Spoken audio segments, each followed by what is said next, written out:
Hi, everyone. Welcome to our May 28th, 2025 Jupyter Frontends call. I'm Daniel. I'll be your host today. This is a place for all contributors to connect with each other in the community about JupyterLab, Notebook, frontends, and accessibility. I heard there was a couple first-time participants, so thank you for joining. We want you to feel welcome. Uh, yeah, please join in on the discussions, introduce yourselves, and add items to the agenda using the HackMD link. This call is recorded and will be on YouTube. It's being recorded right now. And this is part of the Jupyter community. Therefore, we follow the Jupyter Code of Conduct, which you can read about at jupyter.org/conduct. I'll also stop the recording towards the end. If anyone has anything they'd like to discuss offline, they can do that as well. We have a couple of agenda topics, and there's plenty of room on the agenda if anyone wants to add anything. The first topic was Jeremy had some announcements, although he is not here to make them, so I can go ahead and talk through the announcements he had on the agenda. JupyterLite 0.6.0 RC0 is available. So this is one of the release candidates. You can, in the agenda, there's a link to try the latest JupyterLite, so everyone can test that. And it just loads in the browser. And there's also, he provided links in the agenda to the changelog and also a migration guide for upgrading to the most recent version for things like extension updates. So check that out. And the final release of JupyterLite is expected next week. And here I can share my screen for just a second. This is what that latest release candidate looks like when you load it in your browser. And I could put that link in chat too for everyone. So yeah, definitely check that out and give that a test. A question. Then Hi, when you say Andre. release Yeah. candidate, do you mean like Alpha 1, 4.3 Alpha 1? The version released is 0.6.0 RC0. Is this JupyterLab? JupyterLite. So this is Oh, the sorry. Okay, like WASM based in the browser Jupyter version. Yep. I see. Thank you. Then can I also ask a question to audience, I guess? So Alpha 1 for JupyterLab release, does it have, where is it? Yeah, so there was a new release of JupyterLab, right? Yes. Would you say it has enough changes to announce it on social media?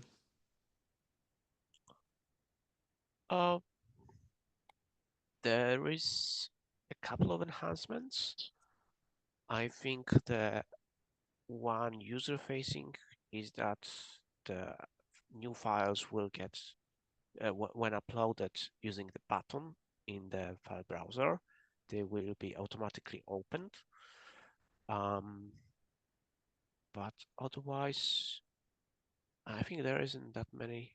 Oh, another pretty impactful change is the ability to copy and paste cells between windows. Someone contributed that very kindly, and copy and paste now uses the system clipboard, which I think is good, but sometimes it will trigger this little window in your browser asking you to allow access to clipboard when you are pasting. So there's potentially something that we should test more during the pre-releases, and that would benefit the community feedback a lot. So I think I'm on the fence. We are in alpha. If it was a beta, then I would probably be more enthusiastic about a larger announcement to the community, but like a very short message. Hey, it's out. Please test it. Yeah, but definitely not a blog post level. Yeah, I see. Yeah, maybe it does make sense to wait until beta. I'm not sure how we want to approach it. I'll post in the release planning thread maybe there would be additional feedback, I don't know, from Jeremy, for example, and we can go from there. If like community and people actively participating think it makes sense, I would be happy to make a request, so to speak, to the Jupyter Media Strategy work group.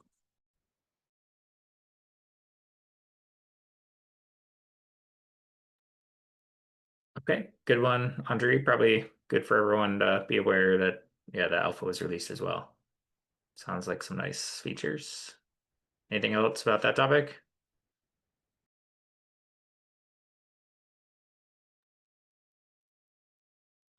Harshavardhan, you had the topic on custom file browser implementation. Was that yours?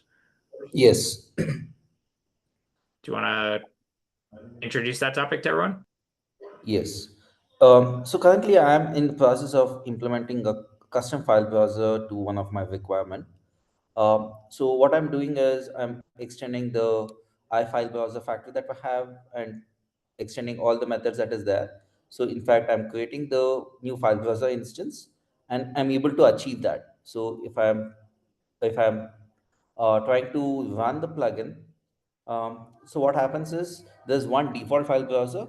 Second, I have a new custom file browser that I have implemented. So I have both the file browsers on the system, but the precedence of the new file browser is taking rather than having the precedence for the default file browser.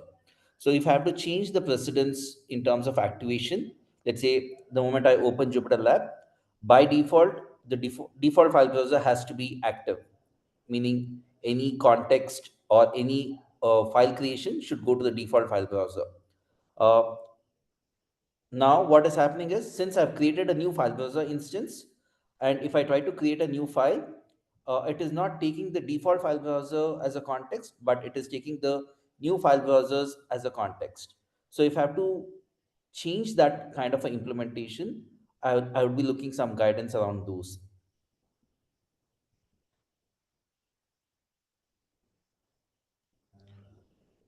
What are you trying to achieve in a Okay.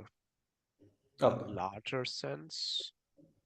So in a larger sense, what I'm trying to do is I'm trying to bring in a Google Cloud Storage implementation. So I want to load my cloud storage and um, try to replicate all the functionalities that I can do in the file browser. Let's say I can create a file, do all the CRUD operations on the file. So typically extend whatever the features that I have in the file browser. I want to achieve the same kind of features with cloud storage. So that is where I've extended the existing file browser. Now what is happening when I'm trying to create a new notebook, and when that new notebook is created, I'm expecting that notebook to be created in the default file browser, but not on the GCS or the cloud storage.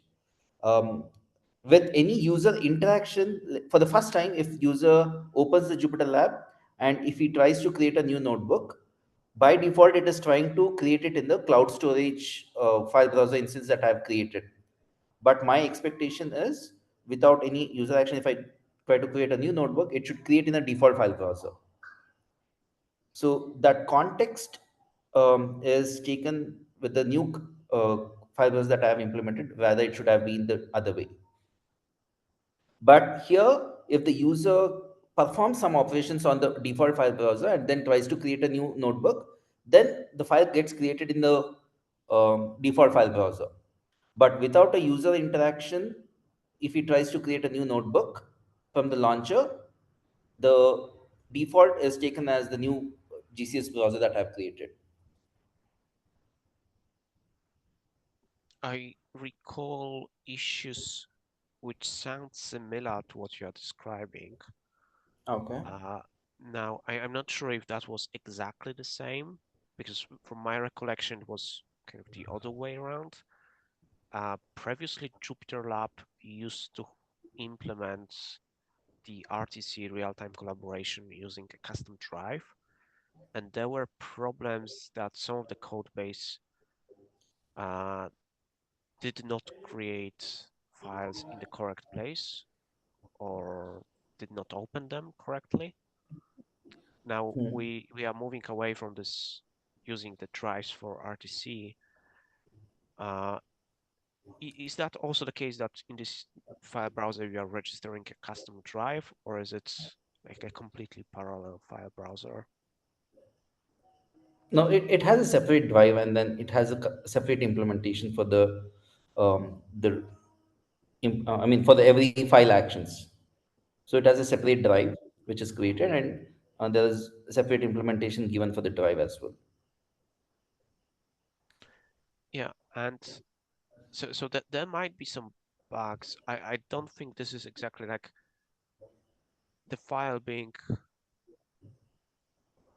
So this is not a bug, but like a configuration question.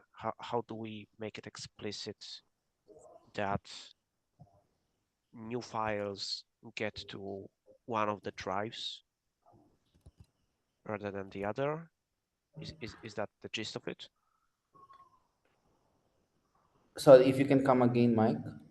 Yeah. So is the summary of your problem is that we should have a a way to configure which drive To is the take the default one for yes, the default actions. Okay. yes.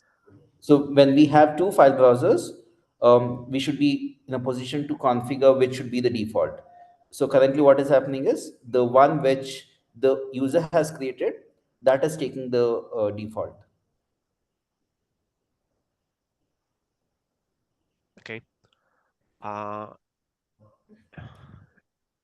Yeah, that's a good question, and I'm not sure if we have an answer. I do not recall one. I see there is a couple of issues around that, but nothing exactly describing what you are proposing. Oh, I think I found it. I think I found something which might be exactly what you are saying. Could you have a look at the issue number 15629 that I just shared in the chat? 15629. Okay.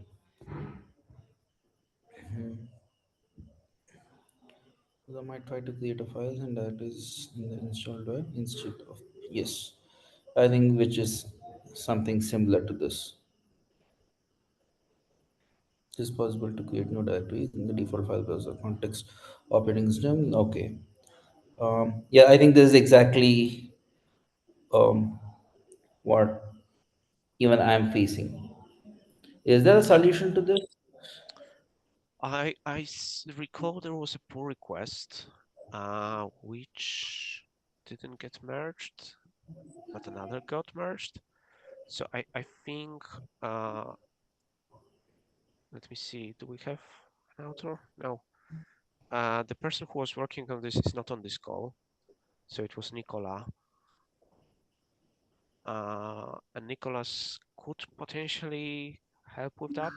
If you go to the linked pull request, and there is another pull request linked, and just you could try asking. Um, Like I guess if you are seeing this behavior in the latest version, it is not fixed yet. I think I'm using the latest version. I'm in the latest version of JupyterLab. So this is a little bit confusing because there was a pull request which was a partial fix and which landed in 4.3.0. But the issue remains open because probably there are some code paths which are still not covered. So I think reading through that discussion and the associated pull requests maybe can give you idea as to which files would need to be modified to fix that. Yeah, it appears to be a known issue, and there is no configuration option as of now to change it. Okay. There has been a recent change in the latest version in 4.4, which is that we now have content providers API. And I was thinking that maybe you could change the default drive at this level, but I'm not sure. This would require a little bit more exploration. So Okay. I don't want to tell you to go and look at this because it might be a false lead. Okay. Mike, if you can just point me to the PR that you're talking about, I'll have a look at that as well. Yeah, so this is the PR number 16452, and there is another PR linked in the basically, yeah. Yeah, 15629. Yeah. Okay. I hope this is somewhat helpful, even though we were not able to solve it on this call. I think this gives you a reference. Maybe another, I guess I'm not totally sure what you're trying to do, but there's also like the Jupyter FS spec and Jupyter FS extensions that give you access to cloud storage as an extension. It doesn't replace the file browser though. So that might, depending on what you're trying to do, maybe one of those extensions might help you as well. So then if you can just repeat that. Yeah, so there's two Jupyter extensions. I can put them in chat. Jupyter FS spec that Anaconda team is working on, and then there's also one called Jupyter-FS as well. And they're extensions that let you load cloud storage as an extension. It doesn't replace the file browser, but like a separate extension panel that then you can manipulate the files in your cloud storage. Okay. So if that's what you're trying to do with the extension you're working on, then that might be an option as well to contribute to one of the existing extensions. Yeah. Sure, let me look at that. Okay. Also Anything? send Yeah, links go. to other extensions. One is Jupyter Drive S3, and the other one is Jupyter FS. And I think these have exactly that. They create a new file browser, and I'm not sure if they are affected by the same kind of issue. So maybe there is something that they do differently, which makes them immune. There is also JupyterLab GitHub extension, which I know then unfortunately is affected by this problem. Okay. All right. Fine. Thank you, Mike. I think this would be helpful. I'll explore a bit more, um, and also see if there's anything that I can do on this. Thank you very much. Thank you, Dan. Yeah, thanks for bringing that topic in. That's great. Yep. Next up, we got Mike who wants to make some announcements. Oh, it's already my turn. Okay, Jupyter Collaboration version 4.1, release candidate 0 has just been published. Now it has some pretty cool enhancements. One of them is contribution around the Jupyter Hub.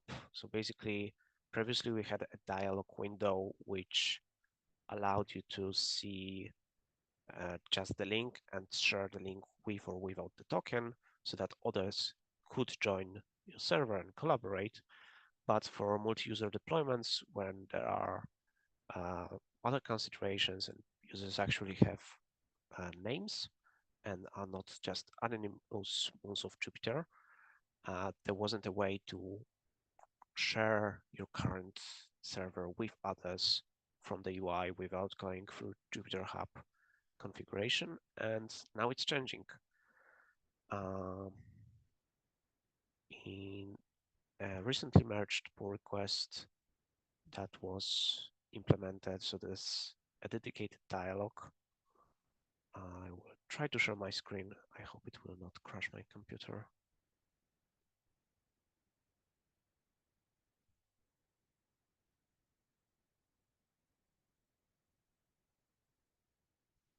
Okay.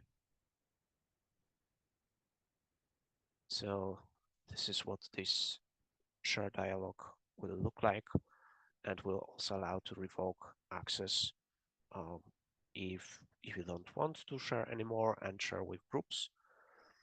And yeah, I would encourage anyone who has a Jupyter server to try their pre-release and try to share and see whether this works correctly, whether there are any improvements needed. There were a couple of people from the community already sharing their experience on this pull request, and it seems it was very warmly welcomed. And thank you to Hirla, who contributed that. The other two pull requests merged our enhancements around. One is around the autosave. So previously, anytime that you used autosave, it would anytime when you use RTC, it would force autosaving, which was not necessarily good because you wouldn't be able to you would be able to essentially crash your file system if your notebook was so large that it was not catching up with the changes with saving like a large notebook. And the other one is allowing users to update the information so that they are no longer anonymous moons of Jupyter. But this one will not work just yet because it's waiting for a pull request on Jupyter server side. So unless you install a development version of Jupyter server, this UI will not show up. But if you are keen to explore, I would encourage that as well.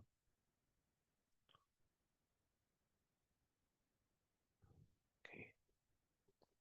Other than that, we already talked about JupyterLab 4.5 pre-release, version alpha 1, and JupyterLab 4.43 was also released 2 days ago, and that will be also required to take advantage of the ability to disable autosave in collaborative mode, and includes a couple of other patches. That's everything from me. Thanks so much, Mike. Next up on the agenda, Rosio has an announcement about an upcoming community call. Yeah, thanks. I just wanted to share with everyone here that the DI community is hosting the next Jupyter community call, and that will be on June 11th at 9 a.m. Pacific Standard Time. So this current time slot, it's live on the community calendar. And so if you would like to share something or present to the broader Jupyter community, it would be great to see you all there as well. If you just want to attend and see what everyone else is doing, any cool things that people are working on. Yeah, it would be really nice to have everyone join. So if you are interested, please take a look at our, I will post the links in the HackMD to the blog post, and that has links to the meeting and the HackMD for the community call, and I'll share that here in the chat as well. Thanks so much, Rosio. Yeah, I highly encourage everyone to go to the community call. That should be good. And thanks for hosting that. Those were all the main topics we had on the agenda. Any other topics before we stop the recording?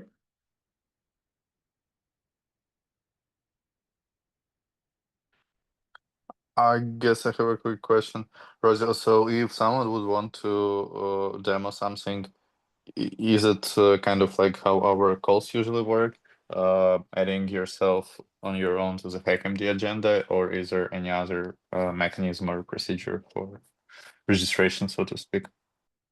Yeah, you can add yourself to the agenda. It would be nice to have like a brief description of what you're presenting.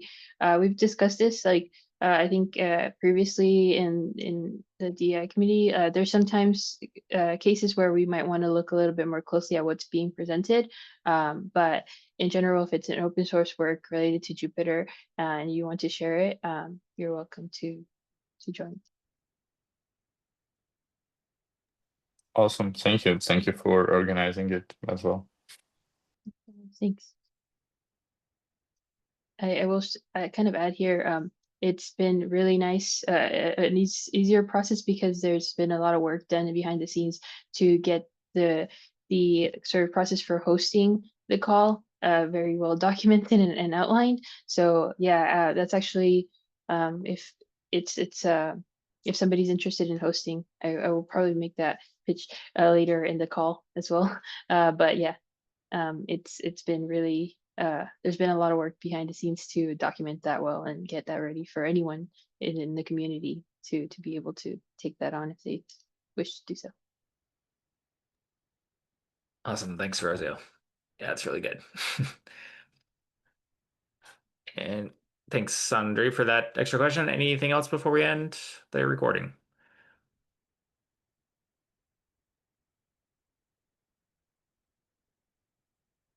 Okay, for everyone online, thanks for joining.